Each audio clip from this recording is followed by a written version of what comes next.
This is IMT News. देखते आंखों सुनते कानों, आपको रक्षंदा साहिद का सलाम। आप देख रहे हैं IMT न्यूज फ्रॉम लंदन। 1 सितंबर 2025 को सर इकबाल मेमन ऑफिसर की सालगिरह के पूर्व मुसर्रत मौके पर मुंबई की मुख्तलिफ बरादरियों के मुअज़्ज़िज़ीन और चाहने वाले इकट्ठे हुए और अपनी दिली अक़ीदत का इजहार किया। इनके कलमात ने इनकी शानदार क़यादत, समाजी खिदमत और माशरे के हर तबके में हासिल इज्जत व एहतराम को उजागर किया। आइए देखते हैं ये रिपोर्ट। इस सभी देशभक्त नागरिक मेमन साहब जी, मेरी ओर से आपको जय हिंद और अस्सलाम वालेकुम। साथियों के अभी भी कहा गया है कि मुझे बहुत कम शब्दों में कुछ कहना है। साथियों, आप सभी को पता है कि हम जय हिंद सैनिक संस्था के लोग हैं और जय हिंद सैनिक संस्था नेताजी सुभाष चंद्र बोस जी की विचारधारा से प्रेरित है और भारत के संविधान को शामिल होती है। साथियों, नेताजी सुभाष चंद्र बोस जी की विचारधारा मतलब क्या? नेताजी सुभाष चंद्र बोस जी की विचारधारा मतलब कि राष्ट्र प्रथम, उसके बाद मेरा धर्म, मेरा कर्म। हमारी संस्थान का उद्देश्य और नेताजी का उद्देश्य एक ही है कि हम जात पात धर्म को न मानते हैं, प्रथम हमारे राष्ट्र को मानते हैं, उसके बाद हमारा धर्म है, उसके बाद जात है। इस उद्देश्य से हमारी जय हिंद सैनिक संस्था कार्य कर रही है और जय हिंद सैनिक संस्था में नेताजी सुभाष चंद्र बोस जी के पोते चंद्र कुमार बोस जी, जाने मानी देश की हस्ती मेजर जनरल GD बख्शी जी और देश की कई जानी मानी हस्तियां संस्था में कार्य कर रही है।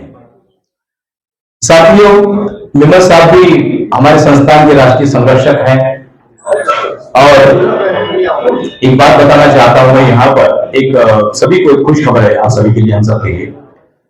साथियों, 21 सितंबर 1943 को सिंगापुर में अखंड भारत की पहली सरकार बनी थी। उस सरकार का नाम था आजाद हिंद सरकार और उस सरकार के प्रथम प्राइम मिनिस्टर थे नेताजी सुभाष चंद्र बोस जी। नेताजी सुभाष चंद्र बोस जी आजाद हिंद सेना के सेनापति भी थे और आजाद हिंद सरकार के पंतप्रधान भी थे और यह सरकार 21 अक्टूबर 1943 से लेकर तो 18 अगस्त 1945 तक चली। उसके बाद उनका क्या हुआ क्या नहीं हुआ, भारत की कोई भी सरकार आज तक किसी को पता नहीं कि कहां है नेताजी सुभाष चंद्र बोस। साथियों, जब आजाद हिंद सेना बनी तो उसमें कोई भी हिंदू, मुस्लिम, सिख, ईसाई सेनानी नहीं था, वो केवल भारतीय थे। जब 9 जुलाई 1944 को एक जगह पर नेताजी संबोधित कर रहे थे तो वहां पे अब्दुल हबीब यूसुफ मरफानी जी वहां पे आकर खड़े रहे तो नेताजी के सामने जब वो गए तो उनके हाथ में एक फाइल पड़ी थी। तो उन्होंने देखा कि अब्दुल मरफानी जी ने वो सारी प्रॉपर्टी उनको दान कर दी। बोला, सर ये मेरी तरफ से आपको नेताजी देश को आजाद करने के लिए चाहिए। उससे पहले भी 1 लाख 2 लाख ये रकम वो आजादी सेना को, आजादी सरकार को देते रहे, लेकिन नेताजी ने उन्हें कहा कि भाई मरफानी जी, आपने तो अपने लिए कुछ रखा ही नहीं, पूरा दान कर दिया देश को, तो आपको इसके बदले क्या चाहिए? तो उन्होंने कहा कि नेताजी, मुझे केवल 2 जोड़ी वर्दी चाहिए, मैं देश को आजाद करने के लिए अपने सीने पर गोलियां खाकर ब्रिटिशों को यहां से भगाना चाहता हूं और देश को आजाद करना चाहता हूं। हमारे मेमन जमात का देश के लिए बहुत बड़ा योगदान है और उस वक्त उन्होंने नगद कैश 1 करोड़ रुपया दिया था नेताजी को और आज बहुत से लोग उनको जानते हैं, मेमन जमात के लोग जानते हैं, देश की बड़ी बड़ी हस्तियां जानते हैं यूसुफ मरफानी जी को, लेकिन मैं चाहता हूं कि देश का हर एक नागरिक उन्हें जाने, क्योंकि देश के लिए उनका बहुत बड़ा योगदान रहा है।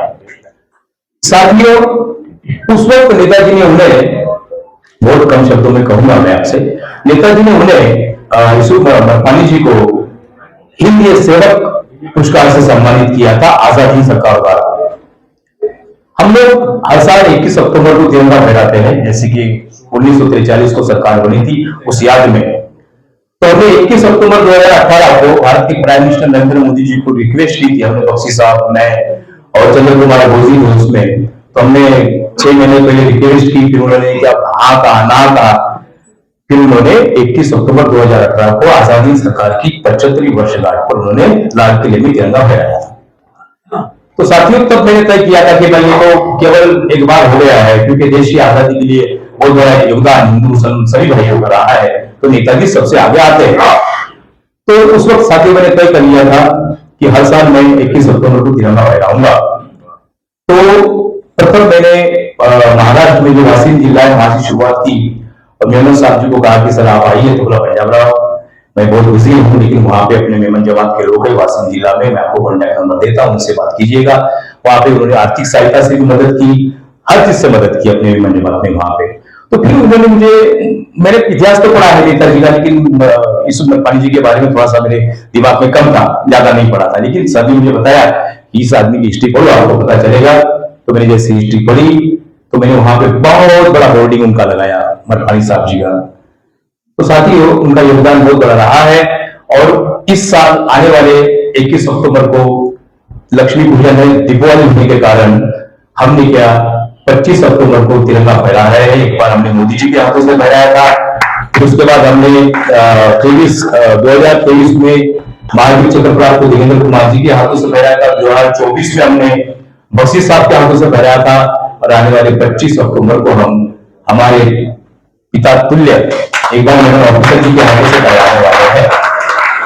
और जो नेताजी सुभाष चंद्र बोस जी की आजादी सरकार ने अब्दुल हबीब यूसुफ नरपानी जी को एक सम्मान दिया था, पुरस्कार दिया था, उस पुरस्कार का नाम था हिंद सेवक, ये नेताजी के हाथों से नरपानी जी को दिया गया था। और उनको इसलिए दिया गया था कि वाकई उन्होंने देश के लिए सब कुछ निछावर कर दिया।